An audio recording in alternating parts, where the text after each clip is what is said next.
आज की कहानी है एक साइकिल रिक्शा वाले की जिसका सामना रात के वक्त एक अजीब और गरीब औरत से हो गया। मैं 1943 में अमृतसर शहर में साइकिल का रिक्शा चलाया करता था। मैं अपना यह साइकिल रिक्शा ज्यादातर रेलवे स्टेशन से बाजार शीखा के दरमियान चलाता था। सख्त जाड़े के दिनों में इस रोज में मामूल के मुताबिक रेलवे स्टेशन पर रात 10 बजे पेशावर से अमृतसर आने वाली ट्रेन के आने का इंतजार कर रहा था। इस ट्रेन का कोई ना कोई मुसाफिर मुझे अच्छी सवारी की सूरत में जरूर मिल जाता था। मज़कूरा ट्रेन इस रात स्टेशन के प्लेटफॉर्म पर आधा घंटा लेट आई थी। मैं अपने आप को कंबल में लपेटे रिक्शा में बैठा अपने रूट से मुतालिका सवारी का इंतजार करने लगा, लेकिन मेरी जानिब मेरे रूट की कोई सवारी ना आई और रफ्ता रफ्ता प्लेटफॉर्म की जानिब से मुसाफिरों की आमद कम होने लगी। मगर मेरी निगाहें उम्मीद के आलम में प्लेटफॉर्म पर लगी हुई थी। और फिर मेरी उम्मीद इस वक्त पर आई जब मुझे एक इंतहाई खूबसूरत तकरीबन 20-22 साल की लड़की अपने साइकिल रिक्शा की जानिब आती नजर आई। इसके हाथ में एक छोटा सा सफरी बैग था। वो जब मेरे करीब आई तो वो देखने में मुझे पठानी लगी। मेरे ख्याल के मुताबिक गालिबन सरहद के किसी इलाके से आई थी। इसने मुझसे पूछा, कुरैशपुरा जाओगे? और मेरे यहाँ कहने पर वो किराया तकिए बगैर बड़ी बेबाकी से मेरे साइकिल रिक्शा में बैठ गई। मैंने साइकिल रिक्शा चिल्लाते हुए इसकी जानिब देखा। वो तो मेरी तवक्कुआत से कहीं ज्यादा खूबसूरत थी। मेरे दिल ने चाहा कि मैं इससे कुछ बात करूं, लेकिन तज़ीम सवारी का एहसास मुझे ऐसा करने से रोक रहा था। आपका रिक्शा बहुत आहिस्ता चल रहा है, इसने इंतहाई शर्मीली आवाज में कहा। मैं दिली तौर पर बहुत खुश था कि इस तरह उसने मुझसे बातचीत का आगाज करने के लिए मौका फराहम कर दिया। मैंने जवाबन कहा, बीबी मैं जानबूझकर रिक्शा आहिस्ता चलाया करता हूँ कि आपको झटके ना हो, क्योंकि इस सड़क में खड्डे बहुत हैं।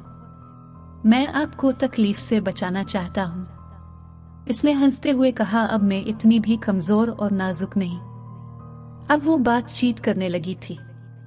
मैंने अपना साइकिल रिक्शा और आहिस्ता कर लिया कि इसकी मंजिल देर से आए और मैं इस खूबसूरत पठानी दोशीज़ा से ज्यादा बातें कर सकूं, क्योंकि बातें करते और मुस्कुराते हुए इसके गुलाबी गालों पर जो डिंपल पड़ रहा था वो मेरे दिल पर घाव कर रहा था। और हैरत अंगेज बात यह थी कि वो लड़की मेरे बगैर अपने बारे में गुफ्तगू किए जा रही थी। इसने मुझे बताया कि वो यहाँ कुरैशपुरा में एक सरकारी मुलाजिम की बीवी बनकर आई है। मैं यहाँ अकेली होती हूँ। मेरा खावंद जलंधर में अपनी ड्यूटी दे रहा है। इसने जमाई लेते हुए मुझे नशीली निगाहें मिलाते हुए कहा। लड़की के इस अंदाज पर मेरे अंदर छुपा शैतान मुझे इस बात पर उकसाने लगा कि मैं उसकी तरफ से बढ़ती जाने वाली बेतकल्लुफी से फायदा उठाते हुए इसे अपने ही हवस के जाल में फंसा लूं। मेरा दिल बार बार कह रहा था कि मेरे लिए बहुत आसान हदफ है। मैं इसे बिला किसी मुश्किल अपनी हवस का निशाना बना सकता हूँ। मुझे यहाँ ये इकरार करने में कोई तामुल नहीं कि मैं इस इल्लत का दुरीना शिकार था और मैं ये घिनौना फेल एक खूबसूरत बीवी होने के बावजूद चोरी छुपे सरंजाम देता। मैंने सूरत हाल जानने और अपना मकसद आसान बनाने के लिए इससे पूछा था, आप अकेली कहाँ से आ रही थी और आपको क्या तन्हा सफर करने से डर नहीं लगता? मैं अपनी बीमारी की वजह से अपने घर गई थी और अब तन्हा सफर से क्या डरना, जब जिंदगी ही तन्हा गुजारनी है। वैसे मुझे जरा ये तो बताएं, क्या आप शादीशुदा हैं? इसके इस अचानक किए गए सवाल पर मैं चौंक गया। मैं हालांकि शादीशुदा था, लेकिन मैंने इसे झूठ बोला कि मैं गैर शादीशुदा हूँ। काश अब से कुछ अरसा पहले मेरी मुलाकात हो जाती तो मैं अब से अपनी जिंदगी जोड़ देती, मगर अब मजबूरी यह है कि आप शादीशुदा हैं। दरअसल मामला यह है कि मेरी शादी मजबूरी का सौदा थी। मेरा खावंद मुझसे काफी बड़ी उम्र का और बदशक्ल है। मुझे इससे नफरत और फिर बातों बातों में उसने मुझे एक बार फिर एहसास दिलाया कि वैसे भी मैं अकेली हूँ। शैतान मेरे वजूद में अपना घर कर चुका था। सख्त जाड़े के दिनों में कुरैशपुरा के बासी अपने अपने बिस्तरों में दब के ख्वाब खरगोश के मजे लूट रहे थे। इस जमाने में लोग वैसे भी जल्दी सो जाया करते थे। इसने मुझे एक पुराने से मकान के पास रुकने का इशारा किया था।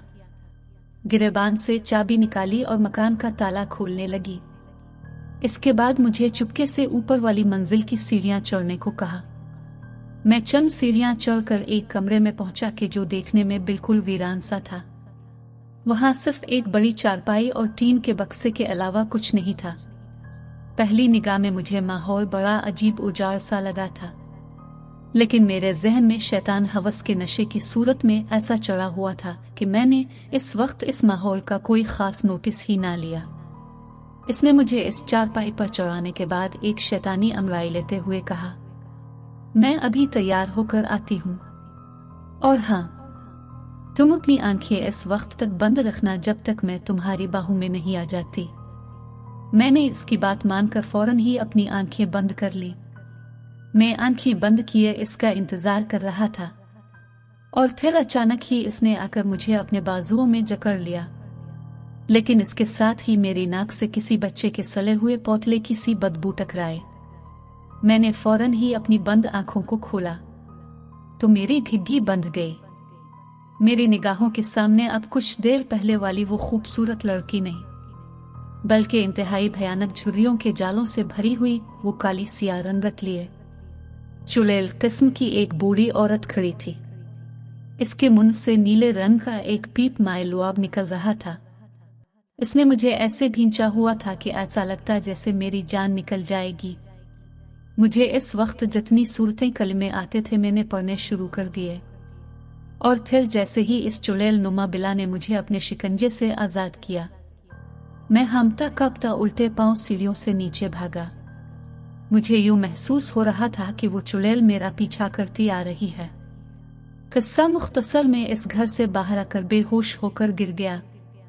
मुझे होश इस वक्त आया जब किसी ने मेरे मुंह पर पानी के छींटे मारे थे।